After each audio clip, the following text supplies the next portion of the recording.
हमने एजुकेशन पे ध्यान दिया। हमारी बहन बेटियां नहीं पढ़ पाती थी भाई, लोगों को ध्यान नहीं है इस बात पे। हमने हर 20 किलोमीटर के अंदर एक गवर्नमेंट कॉलेज खोल दिया, हमारी बहन बेटियां पढ़ी। हर आदमी ये कहता था कि भाई बेरोजगारी बढ़ गई है, जबकि आंकड़े सारे उलट थे, मगर सत्यता को किसी ने स्वीकार नहीं किया और अंत में जीत सत्य की हुई। तो कैबिनेट मंत्री महिपाल ढांडा का पानीपत के सेक्टर 13-17 में RRWA के द्वारा जोरदार स्वागत किया गया, अभिनंदन किया गया। इस मौके पर मंत्री महिपाल ढांडा तमाम उन समर्थकों को और स्वागतकर्ताओं का धन्यवाद करते नहीं थक रहे थे।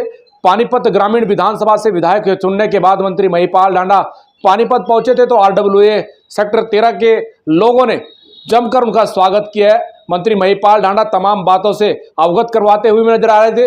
मंत्री महिपाल ढांडा ने कहा कि हरियाणा में पहले नंबर की जीत दिलवाने वाले पानीपत ग्रामीण जनता का धन्यवाद करते हैं। साथ ही उन्होंने कहा कि विकास की गति का पहिया रोकने नहीं दिया जाएगा, बढ़ चढ़ करके विकास कार्यों की झड़ी लगा दी जाएगी। ऐसे में तमाम लोग मंत्री महिपाल ढांडा का धन्यवाद करते नहीं थक रहे हैं। तस्वीरें देखिए। जरा ढोल बजा रहे थे, आप लोग भी कह रहे थे कि नहीं नहीं भाजपा जा रही है, हम लोग बात कहते थे, आप लोग हमारी बात का विश्वास नहीं करते थे। हम लोगों को तो बहुत पहले से पता था कि हमारी सरकार बन रही है, इसलिए पता था कि हम लोगों के बीच में थे, इसलिए पता था, हमें पता है कि वोटर का मूड क्या है, इसलिए पता था कि हमने जो जन सुविधाएं उपलब्ध कराई हैं उनकी तरफ किसी का ध्यान नहीं गया।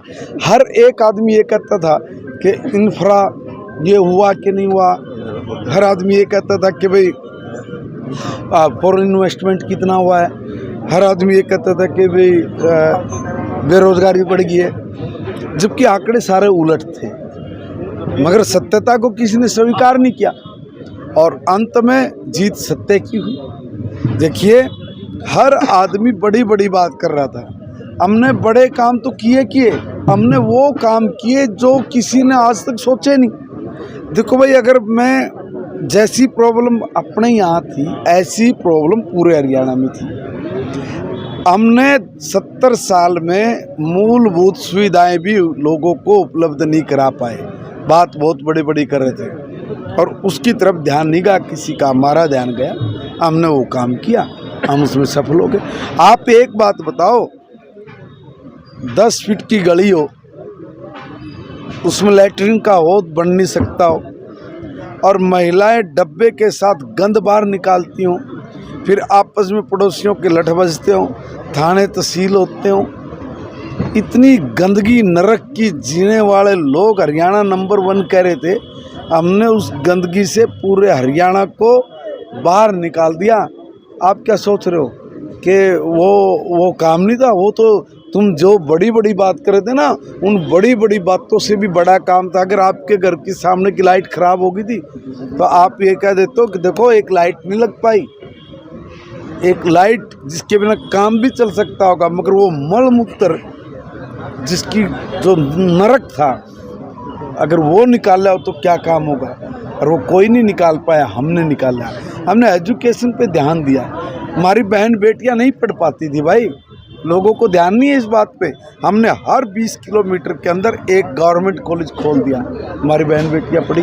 हमने आर्थिक रूप से उनको स्वतंत्रता दी, उनके लिए लोन की व्यवस्था करके पैरों पे खड़ा करने का काम प्रैक्टिकली किया, जो किसी को नहीं दिखता। देखिए, काम कोई छोटा या बड़ा नहीं होता, काम होता है। और एजुकेशन एक इतना बड़ा फील्ड है जिसमें करके दिखाने की संभावनाएं बहुत ज़्यादा है और जिसमें बहुत कुछ करने की आवश्यकता भी है। और मुझे लगता है कि बहुत सोच समझ के मेरी पार्टी के लोगों ने मुझे ये जिम्मेवारी दी है और पार्टी ने और सरकार में मुझे ये जो जिम्मेवारी मिली है और जो जिम्मेवारी दी गई है, इसको मैं जी जान से निभाते हुए इसमें मैंने जैसे कहा कि आमूल चूल परिवर्तन करेंगे, वो करेंगे और आपको कुछ दिनों में वो नजर भी आएगी। विधानसभा में भूपेंद्र हुड्डा ने स्पीकर साहब को बधाई दी, फिर ये कहा स्पीकर महोदय अगर सदन को सही तरीके से चलाना तो अनिल विज और महिपाल ढांडा को कस के रखना होगा। आपका कद बढ़ गया है या वो ये कहना चाह रहे हैं कि अनिल विज की तरह महिपाल ढांडा भी बन गए? पता नहीं, देखो वो तो उनका सोच रहा है।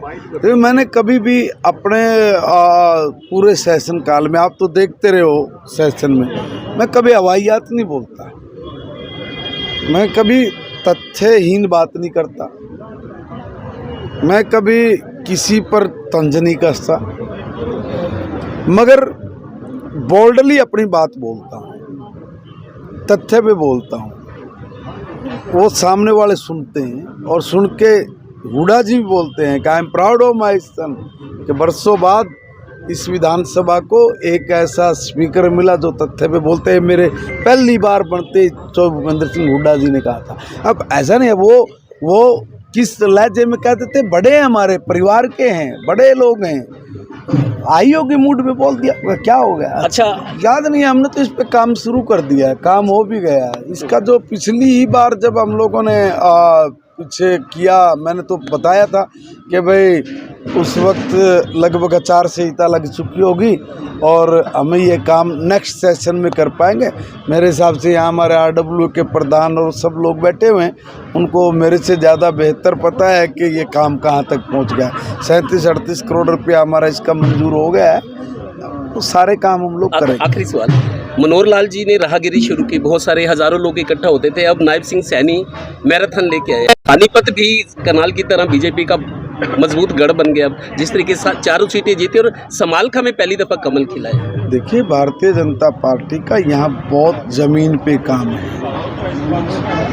मगर होता है क्या कि कुछ लोग दूसरे चश्मे से देखते रहते हैं, उनको लगता है कि कहाँ कुछ नहीं है।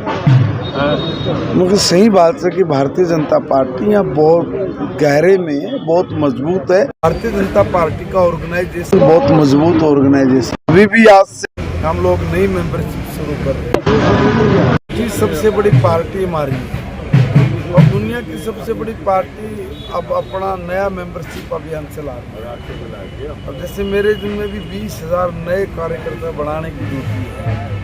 अब हर बूथ पर मैं भी जाऊँगा और नए कार्यकर्ता बनाकर अपनी पार्टी को और सशक्त मजबूत करूँगा। और ये अभियान कोई दूसरा दल नहीं चला सकता, और इसलिए मैं कह रहा हूँ कि हमारी पार्टी का जो स्ट्रक्चर है बहुत मजबूत है और एक विचारधारा को लेकर चलने वाला संगठन। एक जरूरी सवाल, आज मैंने देखा बहुत सारे लोग